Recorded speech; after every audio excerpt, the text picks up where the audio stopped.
Good morning and hello here again from Singapore Airport. Today I'm going to be flying back to Melbourne, but this time trying something different. Did you know that there are up to 12 non-stop flights a day between Singapore and Melbourne? Most of these are operated by the Singapore Airlines and Qantas Group. However, today we will be flying the odd one out, the Emirates. Now you might be wondering why Emirates? Fifth freedom of the air allows an airline to carry revenue traffic between two foreign countries, and they have a fifth freedom flight from here Singapore daily to Melbourne on a 777. Emirates is highly rated among travelers, and we have already tried them in first in this channel, so I thought it would be a good way to experience them in long-haul economy. In case you are curious, we shot this intro segment at the Crown Plaza, which is a fantastic spot for plane spotting here in Singapore. You can watch that video right here. I basically camped in my room until it was time for my flight. Unfortunately, my flight's already here, so I have to give up on this view and head back to the airport. Alright, bye-bye room. Emirates flights depart out of Terminal 1 at Changi Airport, so our journey from Terminal 3 starts off with a quick hop on the SkyTrain.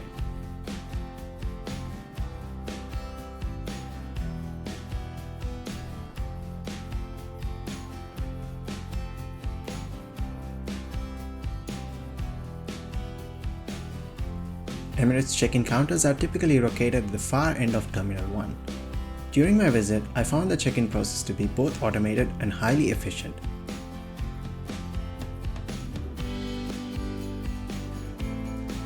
Immigration was pretty quick at this time of the day, and I'm soon within the airside of the world's best airport.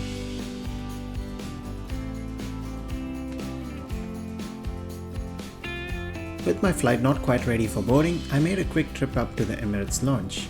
Emirates Lounge is located conveniently on Concourse C, near the Qatar and Plaza Premium Lounges. Emirates code shares with Qantas on this route, which means Qantas Gold members and above have access to Emirates lounges. You also have access to the Qantas lounge at Singapore Airport, although their opening time can be a bit unpredictable for morning flights. I was actually quite surprised by the lounge size, but it made sense since Emirates operates double A380 services daily from Singapore. The lounge was pleasantly quiet during my visit, as there was no other Emirates flights departing at this time. It also offered sweeping views of the tarmac over Gate C1.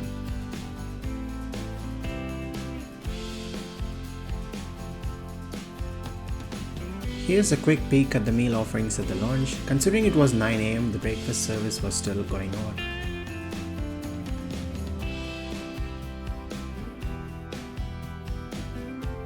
Personally, my favorite has to be this selection of dates.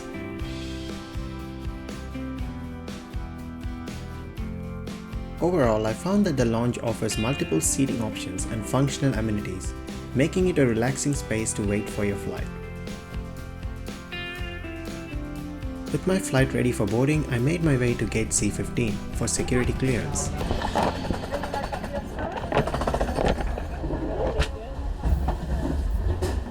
And soon came face to face with my ride for the day.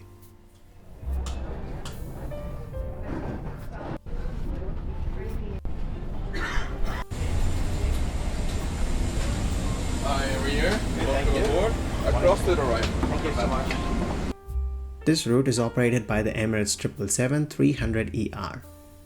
They are the largest operators of the 777 with 123 aircraft in the fleet.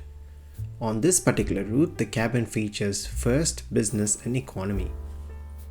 In economy, there are 304 seats in a 343 layout, and I opted for seat 21K in the forward cabin.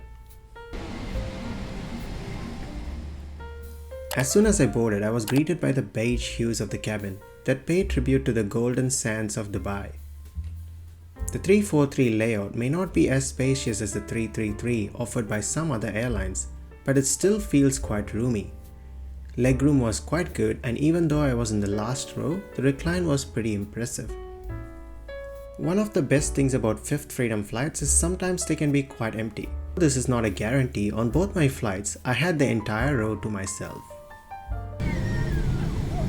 Now to the best thing about Emirates, which is their standout ICE in-flight entertainment that shortcutted straight to the in-flight camera, giving a unique perspective of the journey. Directly underneath the 12.1-inch touchscreen was the remote, which doubles up as a second screen as well. On either side of this remote, we can find the ports for the headphone jack and USB port, as well as a coat hook. Now the window seat doesn't come with its own AC power socket, you might have to share it with your middle seat neighbor. The tray table is quite big and it's the fold-out type, and there is even a separate cup holder.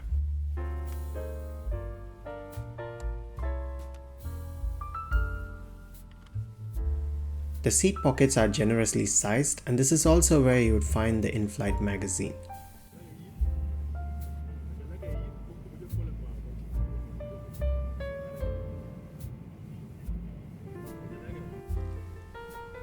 Emirates provides the following amenities like headphones, pillow and a blanket. And surprise surprise, the plane comes with individual air vents. With that, it's time to push back and begin our long taxi to runway 20L. The rest of the video will continue after the takeoff roll.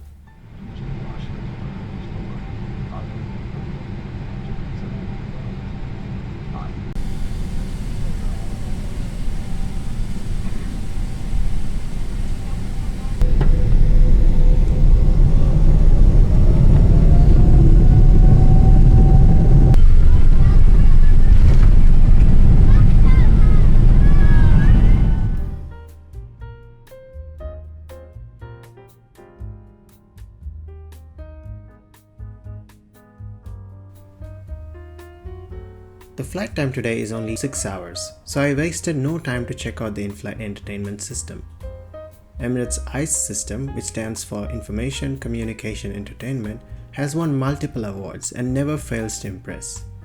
The movie selection and TV selection are extensive, and the touchscreen system is super smooth and very intuitive to use. There is also a live TV option available, which features news and sports channels. If you happen to be on one of the refurbished aircraft, you can also use Bluetooth to pair your own headphones, which is an awesome feature.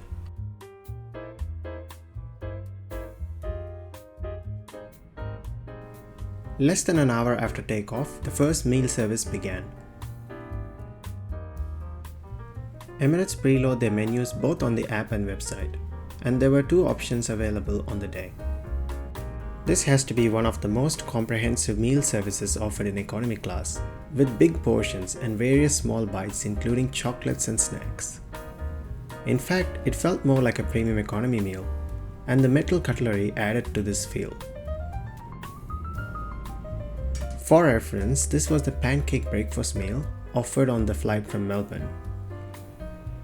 After the meal service, it was time for a quick toilet tour. The toilets were spacious and clean and featured false wooden trims.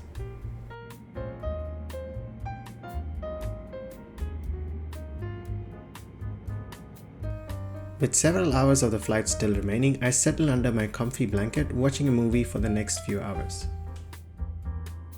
A few hours later. 2 hours prior to landing, the second meal service began. This was more like a snack service and included a pastry, which was accompanied by a muffin.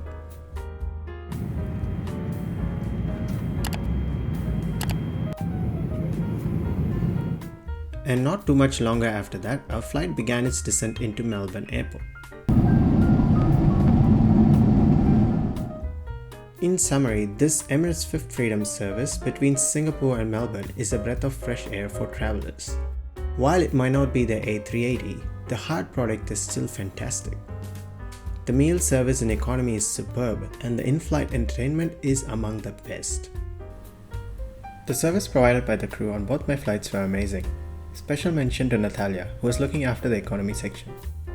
In fact, probably the only downside is the departure time out of Melbourne, which is at 3 AM in the morning.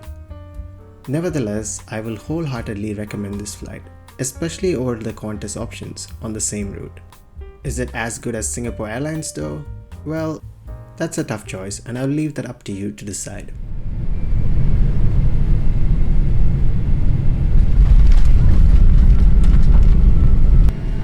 Ladies and gentlemen, welcome to Melbourne International Airport. Thank you for flying Emirates. We hope you enjoy your flight and we look forward.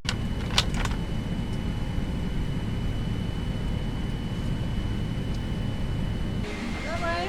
Thank you. Goodbye, thank you.